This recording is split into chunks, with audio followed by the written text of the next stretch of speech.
Bonjour à tous. Plusieurs centaines de personnes à Bruxelles ce midi. Elles protestent notamment contre le port du masque imposé par les autorités.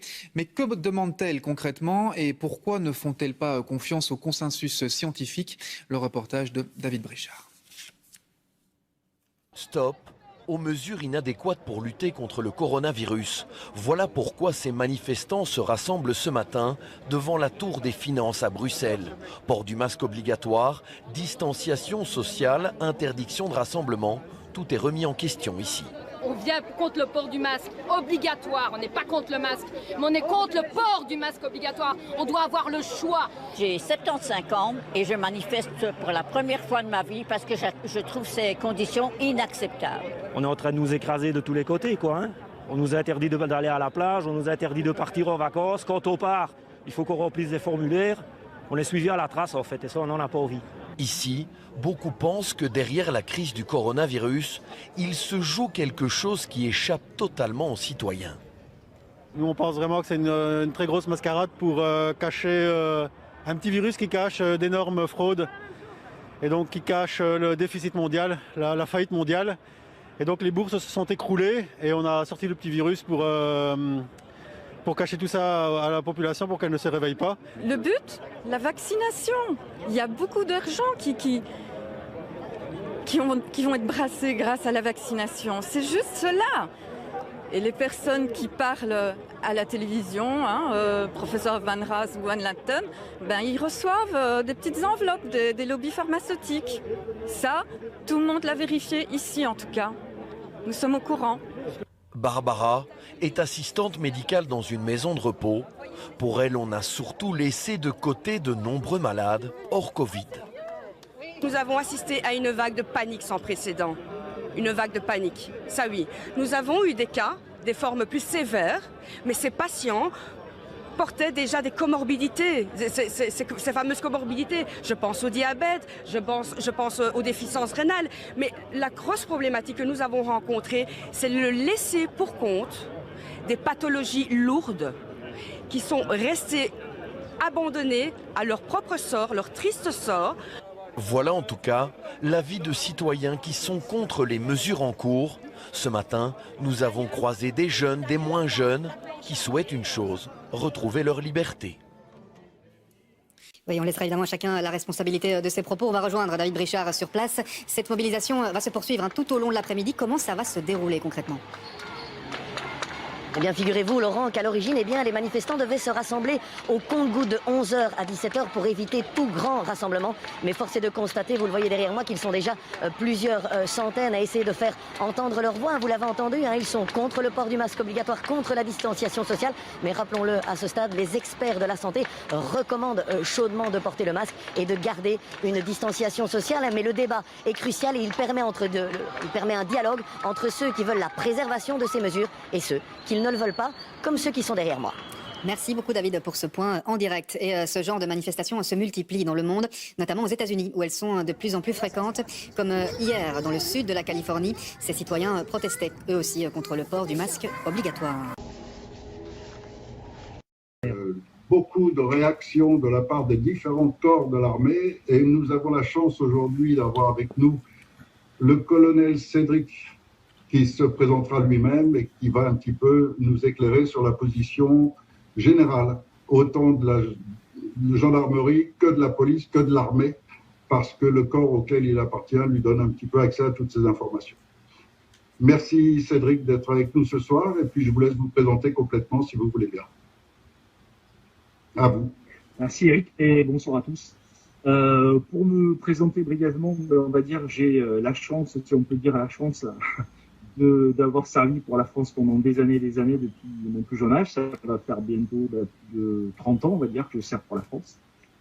Pour une unité bien particulière qui s'appelle, on va dire aujourd'hui, qui est la DGSE, donc les renseignements, on va dire, extérieurs pour la France, où j'ai fait à peu près, on va dire, 272 missions, on va dire, des plus chaotiques, aux plus dangereuses, aux plus surprenantes, et qui me permet aujourd'hui d'avoir beaucoup de contact encore avec pas mal de personnes, même en tant que réserviste aujourd'hui, puisque on va dire que j'ai tiré ma référence depuis quelques années.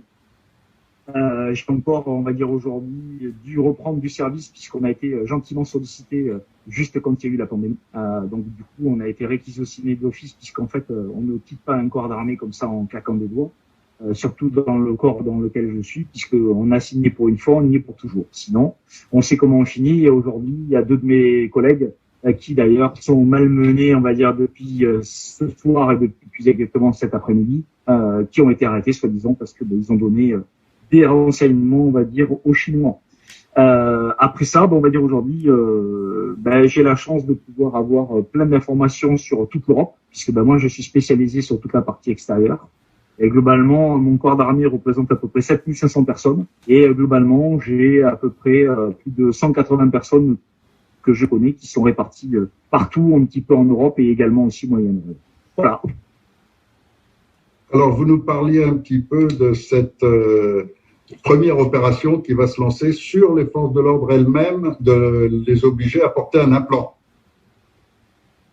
C'est ça. C'est-à-dire qu'en fait, au jour d'aujourd'hui, on sait depuis pas mal de temps, je pense qu'il y a pas mal de gens qui regardent un petit peu Internet et tout ça, qu'aujourd'hui, il y a les fameuses nanoparticules qui font partie de l'ensemble des vaccins qui sont prodigués, notamment pour la grippe. Et ça, depuis 2017, au niveau de tout ce qui est personnes âgées, mais également aussi depuis 2015 pour les enfants. Et qu'il faut savoir que toute la partie nanoparticules, on va dire aujourd'hui, est également aussi on va dire un mixte avec la 5G qui permet aujourd'hui de pouvoir, on va dire, directement localiser et un petit peu gérer toutes les personnes qu'il y a aujourd'hui sur le territoire, on va dire français, étranger et sur toute la planète, de par des satellites qui ont été mis en place en faction par une entente mondiale, puisque effectivement on va bien évidemment sur une mondialisation du pouvoir, donc qui est bien vérifiée, et nous on le sent bien dans le sens où aujourd'hui on va dire aujourd'hui, on est bien évidemment certain et sûr que nous, qui sommes des agents et qui avons été des agents, on est contrôlé par des guignols tout simplement, et que le référendum qui a été fait en mois de février-mars nous avait bien montré qu'aujourd'hui, il y avait à peu près, on va dire 40% qui étaient contre, on va dire, ce gouvernement, et aujourd'hui, il y a un autre petit référendum qui a été fait et sur lequel aujourd'hui, on est passé à presque 60% qui est contre ce gouvernement. Donc là, bien évidemment, bizarrement, il y a des actions qui se font contre les forces de l'ordre et également aussi la partie militaire, où justement on essaye un petit peu de montrer, de faire peur un petit peu aux gens au niveau du militaire par rapport au pouvoir. C'est pour ça que, on va dire, avec le remaniement, on va dire, et les personnes qui ont été nommées en tant que ministres, on voit encore que, on va dire, c'est la fête à guignol qui sort un petit peu derrière encore les personnes qui sont incompétentes.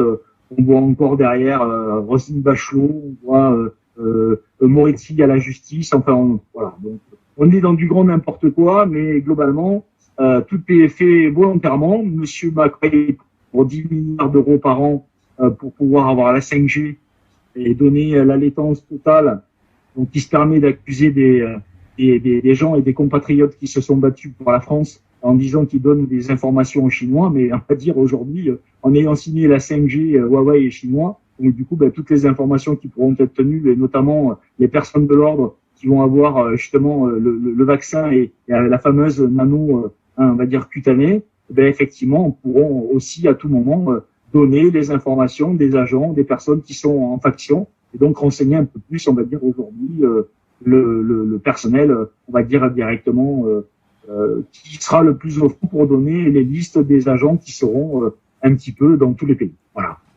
Et donc avec cet implant, il compte soumettre totalement toutes les forces de l'ordre à son pouvoir complètement, quoi, qu'il n'ait plus aucune à partir de septembre. Arbitre. C'est ça. À partir de septembre, on va dire, il y a pour ordre. Donc là, il a commencé son opération mousquetaire. Je ne sais pas si vous avez vu, ceux qui sont sur la recherche, justement, il y a le premier débarquement qui arrive avec pas mal d'hélicoptères, des Américains, etc. Donc, c'est les fameux mousquetaires, pour tous pour un. Donc, avec les 4 mousquetaires qui sont aujourd'hui les 4 puissances, on va dire, en lice, dont les Américains, dont l'Allemagne, dont la France, on va dire derrière, qui en fait partie, et bien évidemment aussi, derrière, vous avez aussi notre grande chance d'avoir l'Espagne, puisque, on va dire, il faut savoir que celui qui est au gouvernement espagnol était un ami proche de Macron, ils ont travaillé ensemble, ils étaient bien ensemble, donc du coup, on va dire, l'opération mousquetaire va permettre justement de pouvoir un petit peu contrôler un petit peu la situation. Mais pour reprendre sur la partie justement des nanoparticules et des vaccins, comme j'ai dit, là où il y a, on va dire ma femme qui m'a montré encore, on va dire aujourd'hui, un petit reportage sur justement ces fameuses nanoparticules, et je vais me permettre d'envoyer un petit peu pas mal de liens qui vont donner pas mal d'informations aussi à ce sujet. Là où ça fait un petit peu peur, c'est que bien évidemment, avec les ondes qui vont pouvoir tourner comme ils veulent, ils vont pouvoir vous déclencher une pandémie, et donc notamment pour les enfants, le phénomène de Kawasaki, avec un système de fièvre qui va être important. Et pour les personnes âgées, étant donné qu'elles ont pratiquement, aujourd'hui il faut savoir qu'il y a 85% des retraités qui sont vaccinés contre la grippe. Aujourd'hui, il faut savoir que dans le vaccin même de la grippe, il y a des nanoparticules, et que les fameuses nanoparticules avec la 5G va permettre justement, vous tournez le bouton sur la bonne puissance qu'il faut, et en fait ça vous crée donc un phénomène de fièvre relativement importante, et globalement, voilà comment ils vont un petit peu enlever un petit peu de la population pour pouvoir, parce qu'on est trop nombreux sur la Terre, et on va être trop nombreux, et les personnes âgées, on va dire, coûtent cher, et donc du coup, ils vont faire un petit peu, ils vont éradiquer un petit peu tout ça. C'est ce que les scientifiques expliquent avec l'activation par la 5G qui vient couper l'oxygène des cellules, c'est ça? C'est ça, et exactement. Qui provoque donc exactement la détresse respiratoire. Exactement, et c'est pour la population, parce que bien sûr, ce qu'ils essayent d'avoir aussi, c'est d'avoir, vous avez vu, ils ont commencé à faire des tests avec Dijon pour voir ce que ça donnait, donc avec les Tchétchènes, etc., donc pour voir un petit peu si on est capable de contrôler ou pas ce que j'appelle aujourd'hui les endroits où il y a des endroits qui sont où on peut pas rentrer, où les forces de l'ordre ne peuvent pas rentrer. Les seuls qui pourront rentrer, ce sont l'armée. Donc effectivement, les débarquements qu'il y a pour la fameuse opération Mousquetaire, c'est effectivement aussi pour pouvoir, ce que j'appelle aujourd'hui pallier à d'autres opérations qui vont avoir lieu cet été, puisque tout le monde pense aux vacances après la pandémie et les problèmes qu'il y a eu du Covid-19. Et les gens, ils vont avoir besoin de ça pour se refaire un petit peu la tête et le moral, en sachant que bien sûr, il y a le port qui va arriver à grands pas, et que derrière, bien évidemment, va y avoir une crise sociale et économique qui va être importante au mois de septembre. Et donc derrière, va y avoir le moral dans des chaussettes dans plein d'endroits, et que effectivement, là par contre, les forces armées sont monopolisées. Là aujourd'hui, il y a beaucoup de gens qui sont monopolisés, qui devaient avoir des permissions, qui n'ont plus de permission, justement parce que c'est les grandes manœuvres, comme on appelle. Et donc derrière, pourquoi on dit les 4 mousquetaires, c'est aussi que derrière, vous avez l'ensemble des armées, l'organisation qui va être regroupée ensemble pour faire des grosses manœuvres cet été, justement pour défendre, soi-disant, entre guillemets,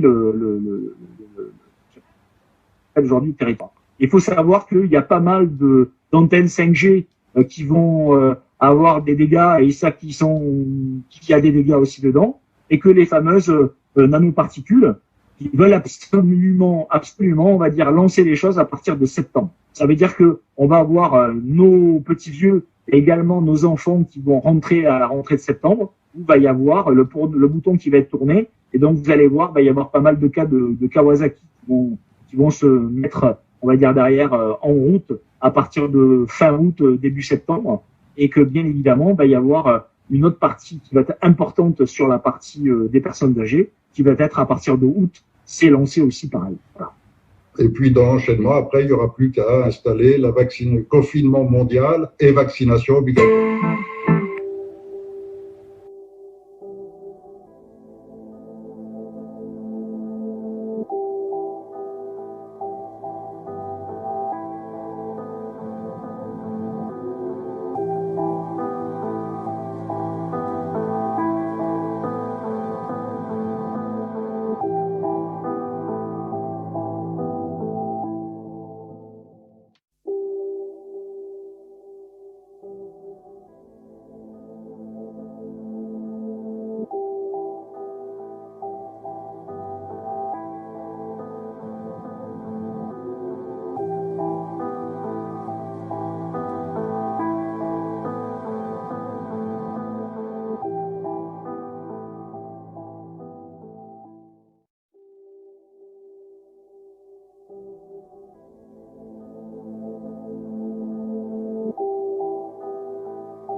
One of the main causes of infertility is low sperm motility, sperm that are healthy but can't swim. Now a team of scientists has developed a possible solution. Behold, the SpermBot. The SpermBot is an invention of a team at the IFW in Dresden, Germany. Led by Oliver Schmidt, the scientists were looking for alternatives to infertility treatments like artificial insemination and in vitro fertilization, which have average success rates under 30%, according to British government statistics. Schmidt published the team's work in the ACS journal Nano Letters. The SpermBot is a tiny metal helix just large enough to wrap around the tail of a sperm. Using a rotating magnetic field, these micromotors can latch onto a sperm, then drive it into an egg for potential fertilization. The researchers say a lot more work needs to be done before testing in humans begins. But their success in the Petri dish is a promising start, one that could someday lead to a treatment for male infertility.